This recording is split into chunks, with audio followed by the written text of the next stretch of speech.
Hi friends, ఈరోజు నా వీడియోలో రెస్టారెంట్ స్టైల్లోనూ సోయా మంచూరియన్ తయారు చేసే విధానం షేర్ చేయబోతున్నాను. తప్పకుండా ఇదే విధంగా ట్రై చేయండి. మీకు ఎలా వచ్చిందనేది కామెంట్స్లో తెలియజేయండి. సబ్స్క్రైబ్ చేయడం మర్చిపోవద్దు.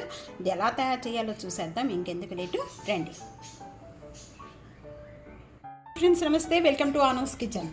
ఈరోజు చాలా టేస్ట్గా, చాలా ఈజీగా సోయా మంచూరియన్ తయారు చేసే విధానం షేర్ చేయబోతాను. తప్పకుండా ఇదే విధంగా తయారు చేసి మీకు ఎలా ఉందనేది కామెంట్స్లో తెలియజేయండి. సోయా మంచూరియన్ తయారు చేసుకోవడానికి నేను ఇక్కడ 1 కప్ సోయా తీసుకున్నానండి. వీటిని మిల్ మేకర్ అని కూడా అంటాము. వీటికి 1 కప్కి కావాల్సిన ఐటమ్స్: 4 వెల్లుల్లిపాయ రెబ్బలు, కొద్దిగా అల్లం, 2 పచ్చిమిర్చి, హాఫ్ ఆనియన్ మీడియం సైజ్గా కట్ చేసుకోవాలి. ఆనియన్ హాఫ్ క్యాప్సికమ్ ఈ మధ్యలో తీసేసుకొని ఇవి కూడా మీడియం సైజ్గా కట్ చేసుకోవాలి. ఇవి కావాల్సిన ఐటమ్స్. ఇంకా చేసుకునేటప్పుడు మనం ఇంకా కొన్ని ఐటమ్స్ అనేది చూద్దాము.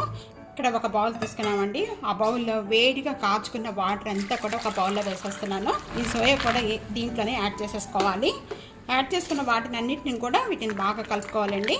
ఒక 5 మినిట్స్ వీటిని నానబెట్టేసుకోవాలి. ఈ వేడి వాటర్లో 1 టేబుల్ స్పూన్ సాల్ట్ యాడ్ చేస్తున్నాను. ఇవన్నీ నానే లోపల మనం చిన్న చిన్న పీసెస్గా కట్ చేసుకుందామండి. ఇవన్నీ కూడా ఆనియన్స్, క్యాప్ ఇవన్నీ కూడా పీసెస్గా కట్ చేసేసుకున్నామండి. ఈ లోపల మిల్ మేకర్ కూడా రెడీ అయిపోయి ఉంటుంది. నానబెట్టుకున్నవి చూద్దాము.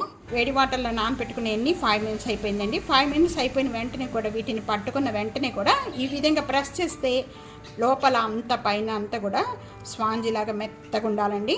అదే టైట్గా ఉంది అంటే కనుక ఇంకా 2 మినిట్స్ నానబెట్టుకోండి. ఈ స్టెయినర్లో ఇప్పుడు ఈ నానబెట్టుకునేవన్నీ కూడా దీనిలో వేసేసుకుందాము. ఇక్కడ సాల్ట్ వేసుకొని నానబెట్టుకోవాలండి. సాల్ట్ వేసేసుకొని నెల వేసిన వెంటనే కూడా ఈ వాటర్ అంతా కూడా ఏమీ లేకుండా పిండేసుకోవాలి. మొత్తం ఈ విధంగా పిండేసేసుకొని ఈ బౌల్లో వేసేస్తాను. ఈ డ్రైగా ఉన్న వాటిలో 1 టేబుల్ స్పూన్ సాల్ట్ యాడ్ చేస్తున్నాను. 1 tablespoon red chilli powder. మీ దగ్గర కాశ్మీర్ చిల్లీ పౌడర్ ఉంటే కాశ్మీర్ చిల్లీ పౌడర్ అయినా యాడ్ చేసుకోవచ్చు. రెండిట్లో ఒకటి యాడ్ చేసుకోండి. 1 tablespoon ginger garlic paste, 1/2 tablespoon black pepper powder, 1/2 tablespoon white pepper powder, 3 tablespoon cornflour.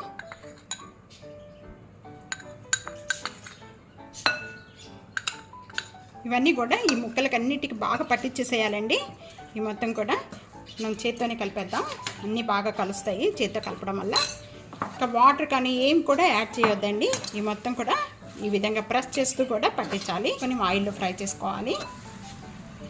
కావాల్సినంత ఆయిల్ తీసుకోవాలి. ఈ ఆయిల్లో మనం ముందుగా కలిపెట్టుకున్న ఈ సోయాబీన్ అన్నీ కూడా వేసేసుకోవాలి. దూరం దూరంగా ఒక్కొక్కటి వేసేసుకోవాలి. ఈ విధంగా ప్యానంలో మనకి ఎన్ని అయితే పడతాయో అంతవరకు వేసేసుకొని వీటిని మంచి కలర్ వచ్చే వరకు కూడా వేయించుకోవాలి.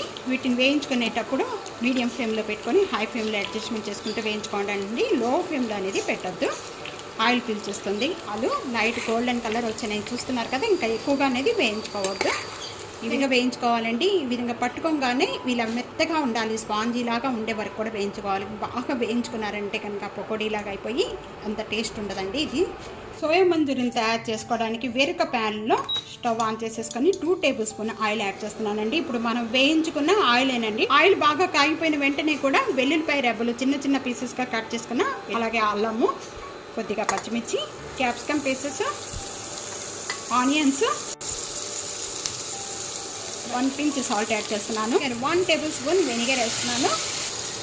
1 table spoon red chilli sauce, spoon green chilli sauce, 1 table spoon soya sauce. ఇవన్నీ వేసిన వెంటనే కూడా ఇవన్నీ బాగా కలిపేసుకుందాం.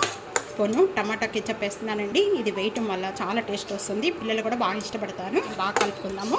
ఒక బౌల్లో 1 టేబుల్ స్పూన్ కార్న్ఫ్లవర్ వేసుకొని ఒక 4 టేబుల్ స్పూన్ వాటర్ యాడ్ చేసేసుకొని ఈ కార్న్ఫ్లవర్ వాటర్ అంతా కూడా దీంట్లో యాడ్ చేసుకోవాలండి. వాటర్ యాడ్ చేసేసుకొని మీడియం ఫ్లేమ్లో పెట్టుకోవాలి. ఇక్కడ కార్న్ఫ్లవర్ వాటర్ వేసిన వెంటనే చూస్తున్నారు కదా, ఈ మొత్తం లిక్విడ్ అంతా కూడా నెమ్మదిగా టైట్ అవుతూ ఉంది.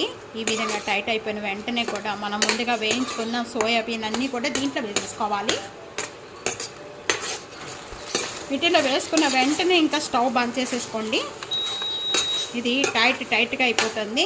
ఈ విధంగానే లిక్విడ్గానే ఉండాలి. ఇవంతా కూడా ఒకసారి ఈ ముక్కలకి అన్నిటి కూడా బాగా పట్టించేసేద్దాం. కొత్తిమీర కావాలంటే కొత్తిమీర వేసుకోవచ్చు, స్ప్రింగ్ ఆనియన్స్ వేసుకోవచ్చు. నేను సోయా మంచూరియన్ రెడీ అయిపోయింది. సర్వింగ్ ప్లేట్లో తీసుకుందాము.